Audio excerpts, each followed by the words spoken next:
सावित्रीबाई फुले जन्म जयंती पर प्रतिभा सम्मान समारोह आयोजित हुआ। उदयपुर नारी शिक्षा से समाज का विकास संभव। विधायक उदयलाल डांगी 200 प्रतिभावान छात्राओं व समाज में उत्कृष्ट कार्य करने वाली महिलाओं के सम्मान से चेहरे खिले। भारत की प्रथम शिक्षिका सावित्रीबाई फुले की जन्म जयंती सर्व ओबीसी समाज महापंचायत ट्रस्ट उदयपुर एवं ज्योतिबा फुले टीटी कॉलेज उदयपुर के संयुक्त तत्वाधान में दी फॉर्च्यून पार्क होटल का गार्डन माली कॉलोनी में धूमधाम से मनाई गई। प्रवक्ता नरेश पूर्विया ने बताया कि कार्यक्रम में उदयपुर जिले के ओंगना, झाड़ूल, सलुम्बर सहित कई गांवों में प्रतिभावान 200 छात्राओं एवं समाज में उत्कृष्ट कार्य करने वाली महिलाओं को अतिथियों ने उपरना, प्रशंसा पत्र व स्मृति चिन्ह भेंट कर सम्मानित किया। कार्यक्रम की अध्यक्षता लोकेश चौधरी ने की। मुख्य अतिथि वल्लभनगर विधायक उदयलाल डांगी की एवं प्रतिभा गुप्ता जिला शिक्षा अधिकारी उदयपुर थी।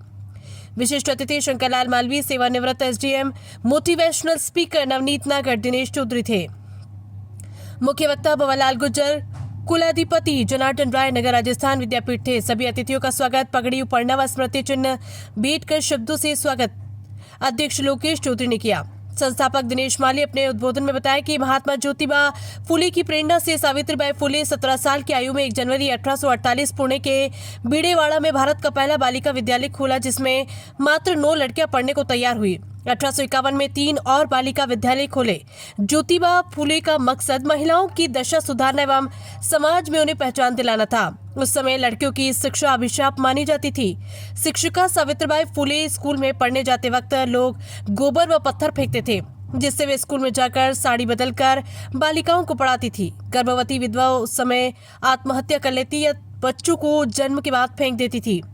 फुले दंपति ने 1873 में बाल हत्या प्रतिबंधक गृह की शुरुआत की, जिसमें गर्भवती विधवा रह सकती थी और अपने संतान को जन्म दे सकती थी, जिसका नाम गुप्त रखा जाता था। सामाजिक परिवर्तन के लिए ज्योतिबा फुले ने 1873 में सत्यशोधक समाज की स्थापना की, जिन उनकी मृत्यु के बाद सत्यशोधक समाज की बागडोर सावित्रीबाई फुले ने संभाली। 1897 में प्लेग की महामारी फैल गई। वे लोगों की चिकित्सा एवं सेवा में जुट गई एवं स्वयं भी इस बीमारी के शिकार हो गई और 10 मार्च 1997 में उनकी मृत्यु हो गई। विधायक उदयलाल डांगी ने कहा कि नारी शिक्षा से समाज का विकास संभव है।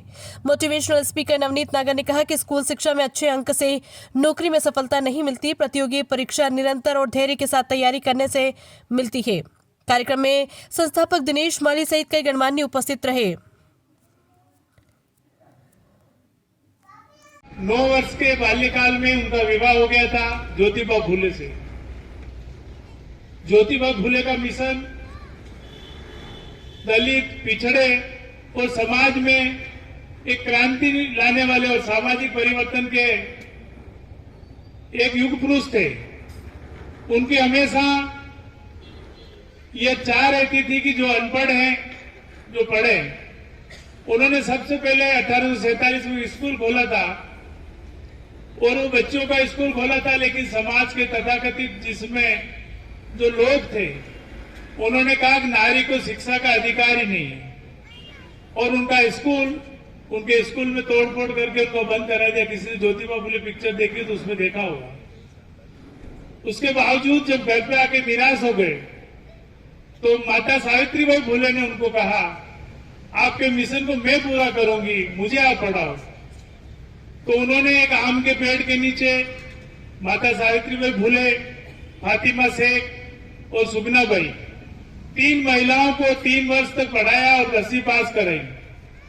और उसके बाद एक अंग्रेजों का एसटीसी स्कूल कॉलेज था, उसमें उनको टीचर्स का प्रशिक्षण देने के लिए भेजा। वो प्रशिक्षण करने के पश्चात भारत में पहली कोई ट्रेन टीचर हुई है तो माता सावित्रीबाई फुले हुई। आज जो वुमेन एम्पावरमेंट देख रहे हैं, आज इस संख्या में भी जो 50% महिलाएं दिख रही है, इसका बहुत ज्यादा श्रेय माता सावित्रीबाई फुले को जाता है। माता सावित्रीबाई फुले ने 1848 में पहला स्कूल ज्योतिबा ने खोला और 51 से उन्होंने सावित्रीबाई फुले ने बच्चियों का स्कूल खोलना चालू किया। आप देखेंगे कि उसमें परिस्थितियां क्या होगी। तो जब वो स्कूल पढ़ाने जाती तो तथाकथित जो लोग महिलाओं को पढ़ने नहीं देना चाहते थे, वो लोग उन पे कीचड़, गोबर छोटे छोटे बच्चों से दूसरों से बिकवाते थे, तो वो हताश हो गई थी। लेकिन ज्योतिबा ने हौसला दिया कि आप हताश मत हो, एक थैला में दूसरी साड़ी ले जाओ, जब रास्ते में कीचड़ और गोबर से सनी साड़ी को खोल दो और उसके बाद नई साड़ी पहन करके बच्चों की शिक्षा दो। तो आप कल्पना कर सकते हैं क्या उन्होंने गुजरी होगी। और रास्ते में जो असामाजिक तत्व थे, जो पढ़ने नहीं देना चाहते थे महिलाओं को, वो लोग हमेशा उनको रास्ता रोकते थे, पढ़ने जाने से रोकते थे। आपको ये आश्चर्य होगा, प्रथम स्कूल उनका खोलने के लिए जगह किसी ने उपलब्ध नहीं करे पूरे पूना में। एक उस्मान शेख जो ज्योतिबा फुले का दोस्त था, उनके बाड़े में जो अभी आप तो अगर पूना बजारते होंगे तो दगड़ूमल सेठ का गजानन जी का वो है बहुत बड़ा, उसके बिल्कुल सामने ही जगह उपलब्ध कराई और उन्होंने वहां स्कूल प्रारंभ किया। स्कूल प्रारंभ करने में भी उनको काफी दिक्कतें आई, लेकिन उस समय तात्कालीन अपन भाई अंग्रेजों की बुराई करते हैं, लेकिन अंग्रेजों ने उन ज्योतिबा फुले दंपति का साथ दिया, उनको अनेक स्कूल खोलने में सहयोग किया। उन्होंने धीरे धीरे एक स्कूलों की बच्चों की स्कूल की श्रृंखला खोली और 53 स्कूल खोले। तो इस तरह से स्त्री शिक्षा को जो बढ़ावा उन्होंने दिया। दूसरा, सामाजिक परिवर्तन के लिए, क्रांतिकारी परिवर्तन के लिए ज्योतिबा फुले दंपति ने बहुत काम किए। आप उसमें विधवा महिला का विवाह उन्होंने चालू किया। अनेक जो विधवा महिला हो जाती थी, समाज वाले उनको अंगीकार नहीं करते थे, उन्होंने अनेक उनके आश्रम खोले छोटे छोटे।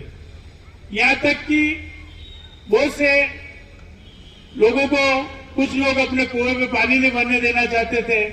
सावित्रीबाई फुले ने की प्रेरणा से ज्योतिबा फुले ने अपने वाड़े में कुएं खुदवाए और सबको पानी की पीने के लिए खुला खोल दिया था।